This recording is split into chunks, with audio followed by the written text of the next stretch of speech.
हाय बच्चों, this is the part 2 of the video.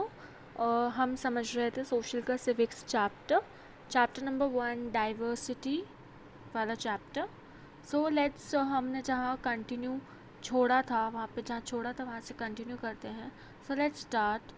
While Kerala and Ladakh are quite different in terms of their geographical features, the history of both regions has seen similar cultural influences. जितना geographical terms में वो लोग different हैं but history of both the regions जो cultural है वो लगभग same है. Both regions were influenced by Chinese and Arab traders. तो दोनों ही चाइनीज़ और अरब ट्रेडर्स से इन्फ्लुएंस हैं. It was the geography of Kerala which allowed for the cultivation of spice, and the special geographical location of Ladakh and its wool that drew traders to this region. तो introduction of cultivation of spices कहाँ से हुआ? केरला से हुआ. और वूल के लिए जितना भी बिजनेस हुआ उसको ट्रेडर्स कहाँ से लाते थे? वो लद्दाख से लाते थे. This history and geography are often tied in the cultural life of a region. The influence of diverse culture is not merely a thing of the past. Our present lives are all about moving from place to place for work, and with each move, our cultural traditions and way of life slowly become a part of new place we are in. तो क्या होता है, हम development अपने work को लेके कहीं ना कहीं इधर से उधर मूव करते रहते हैं, और जो हमारा रहने का तरीका है वो इधर से उधर भी मूव करता रहता है, अलग अलग जगह जाता है. Similarly, in our own neighborhoods, we live close to people from several communities. ज़रूरी नहीं है कि ब्राह्मण का ही है सब कुछ, ब्राह्मण एक वो उसमें रहेंगे सारी जगह, क्षत्रिय रहेंगे, या कोई भी एक कास्ट कम्युनिटी एक जगह नहीं रहती. अपने आसपास अलग अलग लोग रहते हैं, सब कुछ अलग अलग डिफरेंट कम्युनिटी से रहता है, कल्चरल डिफरेंस रहते हैं. Our daily lives are all about the ways in which we do things together and hear stories about each other's lives, customs and tradition.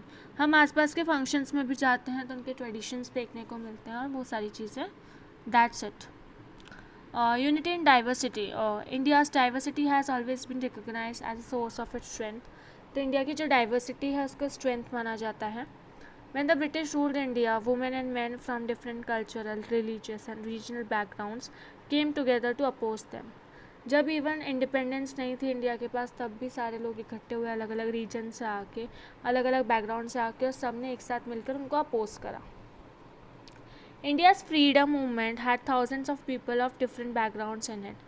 They worked together to decide joint actions, they went to jail together, and they found different ways to oppose the British. तो different community के लोग एक साथ आए, उन लोगों ने सारी चीज़ें करी, जेल गए, डिफरेंट तरीके से अपोज करा ब्रिटिश को. Interestingly the British thought they could divide Indians because they are so different and then continue to rule them. British ने सोचा था कि वो उनको इंडियंस को डिवाइड करके और फिर रूल कर सकते हैं क्योंकि वो अलग अलग कम्युनिटी से आते हैं, then continue to rule them. But the people showed how they could be different and yet be united in their battle against the British. तो बट पीपल सारे लोगों ने ये प्रूव करा कि भले ही वो दो अलग अलग कम्युनिटीज़ हैं बट वो एक साथ यूनाइटेड रह सकते हैं और उनकी स्ट्रेंथ ही है.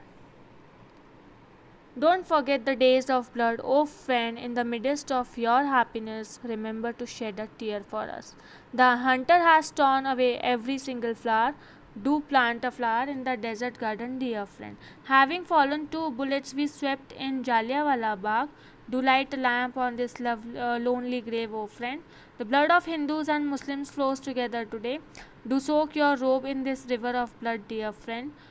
Some rot in jails while others lie in their graves. Do shed a few years of for them, oh friend. India people theatre association IPTA. तो IPTA का फुल फॉर्म क्या होता है? Indian people's theatre association. This song was sung after the Jallianwala Bagh massacre in Amritsar, in which British general opened fire on a large group of unarmed, peaceful people, killing many and wounding even more. Men and women, Hindus, Sikhs and Muslims, rich and poor, had gathered to protest against the British. This song was composed and sung to honor the memory of those brave people. तो Jallianwala Bagh massacre में क्या हुआ था? लोग protest करने के लिए बाग में गए थे और वहाँ पे ओपन फायर करवा दिया था ब्रिटिश लोगों ने. So that was very very very bad. Songs and symbols that emerged during the freedom struggle. serve as a constant reminder of our country rich tradition of respect for diversity. तो जितने भी songs और symbols हैं वो हमारी struggle को बहुत अच्छा सा ट्रेडिशन रिस्पेक्ट बताते हैं हमारी डाइवर्सिटी की तरफ. Do you know the story of the Indian flag? It was use as a symbol of protest against the British by people everywhere. तो इंडियन फ्लैग को एज अ अपोजिट सिम्बल माना जाता था ब्रिटिश के का उसमें. In this book of the discovery of India, Jawaharlal Nehru says that Indian unity is not something imposed from the outside, but rather it was something deeper and within its fold. तो क्या बोला जाता है, ये जो unity है वो कहीं से बाहर से नहीं है, ये खुद के अंदर होती है. The widest tolerance of belief and custom was practiced, and every variety acknowledged and even encouraged. It was Nehru who coined the phrase unity in diversity to describe the country. तो ये फ्रेज किसका था, unity in diversity? Jawaharlal Nehru ji का था. India's national anthem compose by Rabindranath Tagore is another expression of the unity of India. In what way does the national anthem describe this unity? तो जो अपनी national anthem है that is also a respect for the unity of India.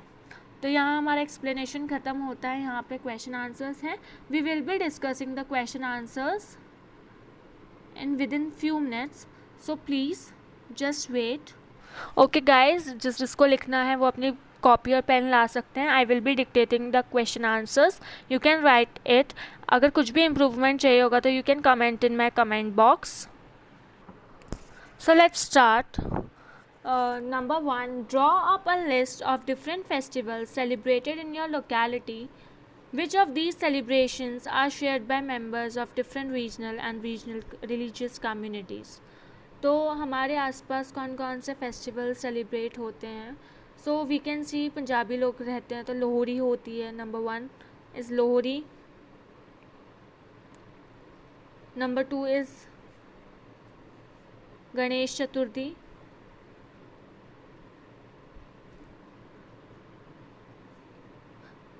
Number 3 is Eid and etc. तो ये हो गए अलग अलग लोगों के. Festivals shared by different regional and religious communities are number 1 Independence Day, number 2 Republic Day, and number 3 is Gandhi Jayanti. These are our national festivals, so every Indian celebrates them irrespective of region and religion.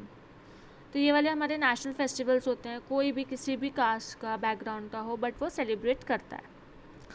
What do you think living in India with its rich heritage of diversity adds to your life? तो क्या add करता है? So write the answer. India is a country with a rich heritage of diversity, full stop. People here belongs to various religions, speak different languages, wear different clothes, eat different things, among other diversities, full stop. However, despite all this, we unite together as Indians. We share the same national symbols, national virtues and feelings. Being an Indian gives us the divine idea of Sarvadharam Sambhava, which means that we have the virtue of respecting all religions since all religions are one, full stop. तो ये answer क्या बोल रहा है कि India एक rich heritage है जहाँ पे बहुत सारे लोग रहते हैं जो डिफरेंट रिलीजन के हैं, डिफरेंट लैंग्वेज बोलते हैं, डिफरेंट कोट्स पहनते हैं, डिफरेंट चीज़ें खाते हैं, बट इसके अलावा भी वो टुगेदर इंडियंस हैं, यूनाइटेड हैं. सेम नेशनल सिम्बल्स हैं उनका, same virtues, national virtues and feelings है, और डिवाइन आइडिया देती है सर्वधर्म की संभव की. सो इस तरह से रिच हेरिटेज और हमारी लाइफ को ऐड ऑन करती है. Question number 3, do you think the term unity in diversity is an appropriate term to describe India? What do you think Nehru is trying to say about Indian unity in the sentence quoted above from his book The Discovery of India? तो the discovery of India से जो unity in diversity आया है, क्या वो appropriate है India के लिए? So write the answer. Yes, I believe unity in diversity is an appropriate term to describe India, full stop. Diversity, India is a large country and people of different parts follow different faiths, speak various languages, wear and eat differently, full stop. This shows that India has a diversity spread across its people.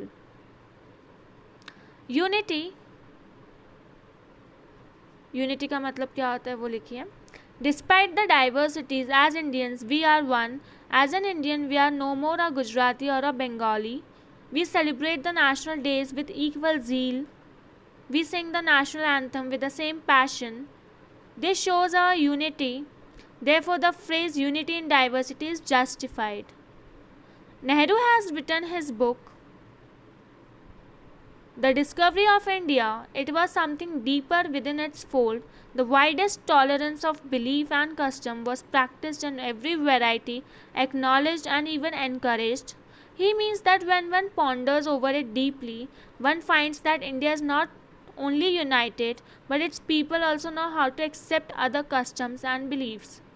तो क्या बोल रहे हैं इसमें diversity का मतलब समझा है कि अलग तरह से अलग प्रजाति से लोग आते हैं, अलग लैंग्वेज बोलते हैं, अलग चीज़ें खाते हैं, अलग कपड़े पहनते हैं, ये होती है डाइवर्सिटी. यूनिटी, ये सब होने के बाद भी एक इक्वल इंडियंस हैं, यूनिटी है, इसका मतलब होता है यूनिटी एंड डाइवर्सिटी. नेहरू ने कुछ वर्ड्स बोले थे अपने बुक में, तो उसका मतलब ये है कि ना ही इंडियन सिर्फ यूनाइटेड हैं, बट उनको पता है दूसरों का कस्टम्स और बिलीफ को एक्सेप्ट करना भी आता है. Under the line in the poem sung after the Jallianwala Bagh massacre, which according to you reflects India's essential unity. ये था क्वेश्चन नंबर 4. तो इसमें क्या बोल रहे हैं, वो जो पोएम है उसके अकॉर्डिंग क्या एसेंशियल यूनिटी है. Don't forget the days of blood O friend. In the midst of your happiness, remember to shed a tear for us. The hunter has torn away every single flower. Do a plant a flower in the desert garden, dear friend. Having fallen to bullets, we slept in Jallianwala Bagh. Do light a lamp on this lonely grave, oh friend. The blood of Hindus and Muslims flows together today. तो क्या बोल रहे हैं कि हिंदू और मुस्लिम का blood एक साथ फ्लो हुआ था. Do soak your robe in this river of blood, dear friend. Some rots in jails while others lie in graves. Do shed a few tears for them, oh friend. The underline, तो आपकी underline blood कौन सी है, underline जो है ना, तो जो blood वाली लाइन है, that is and that will be underline. The blood of Hindus and Muslims flows together today. The Hindus and the Muslims came together to fight and their blood flows together. तो ये यहाँ पे हमारा 4th question ख़त्म होता है. Number 5, choose another region in India and do a similar study of the historical and geographical factors that influence the diversity found there. Are these historical and geographical factors connected to each other, how. तो हमने chapter में सारी चीज़ें समझी, तो ये आप on your own कर सकते हो. It is a homework for you, तो ये आप कर सकते हो. सो here we are done with our question answers, and I think we are done with our chapter also. So we will be meeting you soon with our next video with next chapter. So thank you guys for watching it. और please हमें support करने के लिए like करें, share करें और subscribe करें. और जो राइट हैंड साइड पे बेल आइकन आता है, प्लीज़ इसको दबाएं, जिससे आपको पता चले कि हम जब भी हमारी नई वीडियोस अपलोड करते हैं तो आप देख सकते हैं उसको. Thank you guys for watching it.